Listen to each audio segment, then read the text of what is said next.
আসসালামু আলাইকুম বন্ধুরা। আজকের বড় খবর, চিত্রনায়ক সালমান শাহের নিয়ে। আদালত সালমান শাহের দেহাবশেষ কবর থেকে উত্তোলনের অনুমতি দিয়েছেন। দীর্ঘদিন ধরে চলা রহস্যজনক মৃত্যুর তদন্তে নতুন মোড় এসেছে। জানা গেছে, মৃত্যুর প্রকৃত কারণ উদ্ঘাটনের জন্য পুনরায় তদন্ত ও ময়নাতদন্তের অংশ হিসেবেই এই সিদ্ধান্ত নেওয়া হয়েছে। এ বিষয়ে নতুন আপডেট পেলে আপনাদের জানানো হবে। আরও খবর পেতে চ্যানেলটি সাবস্ক্রাইব করে সাথে থাকুন।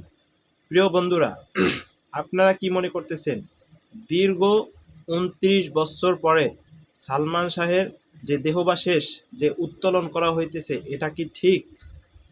এখন হলো ময়নাতদন্তের জন্য অবশ্যই এটা উঠানো হবে যে তারা কে বা কারা তাকে মেরেছে।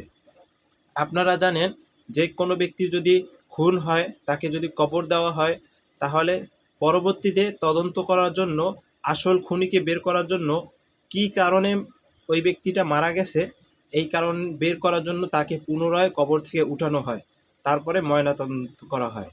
তো বন্ধুরা, পরবর্তী খবর পেতে অবশ্যই আমাদের চ্যানেলটি সাবস্ক্রাইব করে পাশে থাকবেন। আসসালামু আলাইকুম ওয়া রাহমাতুল্লাহ।